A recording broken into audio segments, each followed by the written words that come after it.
Hello, America, and to our friends around the world, greetings. It amazes me, with such arrogance, various actors perform in the open what one would typically assign to a backroom deal. It gives me pause to consider if they operate in such a malevolent manner in the light, what monstrous deeds do they conjure against our better interests in the dark? At the risk of my opinion being misinterpreted, I'm a strong proponent of one's ability to defend themselves, their family, their community.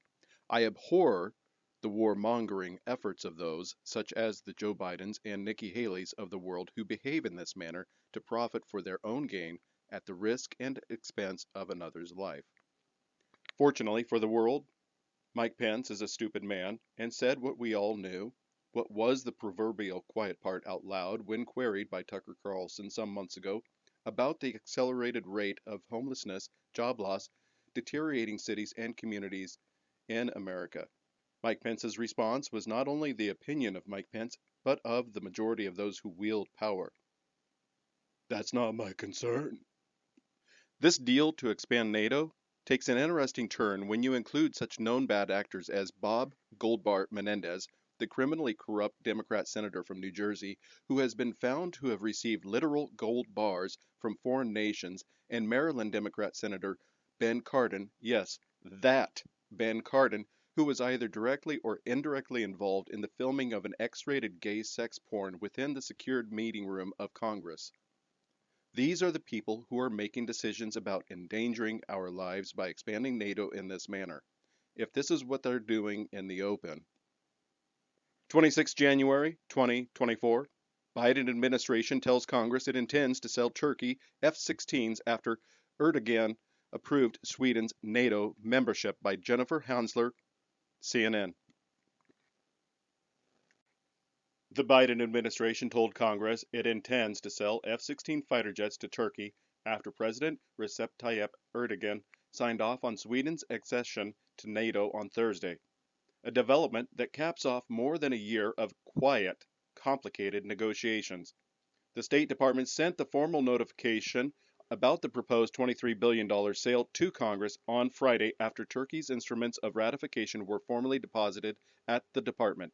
The State Department also sent Congress a formal notification of its intent to sell $8.6 billion worth of F-35s to Greece. Congress is expected to approve both sales. Secretary of State Anthony Blinken was extensively engaged for months with Turkish officials and U.S. lawmakers to reach the deal to stop Erdogan's obstruction of Sweden's NATO bid that would see Turkey receive the fighter jets, one of its top requests of the U.S. When Sweden, along with Finland, first applied to join the defensive alliance in May 2022, Turkey sought to pull the U.S. directly into the negotiations, a move the U.S. rebuffed, according to a U.S. official. However, the administration was cognizant the U.S. had a key point of leverage, the F-16s, if that became necessary. Once Turkey approved Finland's accession in March 2023, Blinken worked intensely behind the scenes to try to get Sweden's approval done by last summer's NATO summit in Vilnius, Lithuania. During a trip to Turkey in February 2023, Blinken met with Erdogan, who stressed the need for the U.S. to give Turkey the F-16s before he would approve Sweden's membership into the alliance. Blinken in turn told the Turkish president multiple times that members of Congress would not approve the sale of jets until Turkey allowed Sweden to join NATO. It was at this point, the U.S. official said, that the administration decided to leverage the jets more directly. The process moved forward more quickly with the appointment of Hakan Fidan as Turkey's foreign minister. Fidan was seen as having a closer relationship to Erdogan than his predecessor. Blinken and Fidan met on the margins of a conference in London in late June 2023 to hash out details of a potential deal. Following that meeting, Blinken discussed the matter with then Senate Foreign Relations Chairman Robert Menendez, who had long opposed the sale of the jets to Turkey, and other members of Congress. The New Jersey senator and others made clear that they wanted to ensure Greece's support. Blinken engaged extensively with Greek Prime Minister Kyriakos Mitsotakis to discuss what Greece would need to feel comfortable with the neighboring Turkey receiving the jets. Turkey and Greece have an incredibly tense relationship. After those initial months of negotiations, the first hurdle was cleared at Vilnius when Erdogan publicly committed to move forward on Sweden's accession. The intensive effort shifted to ensuring that the Turkish parliament would vote in favor of accession.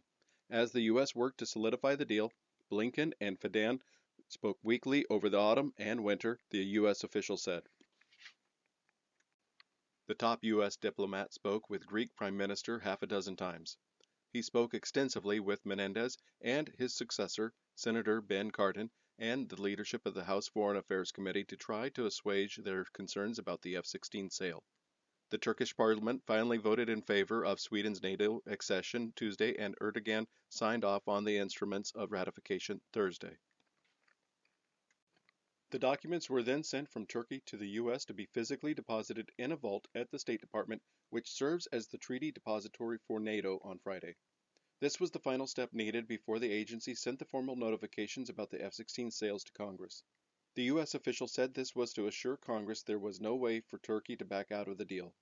Hungary still must approve Sweden's NATO bid for the nation to finally become a member.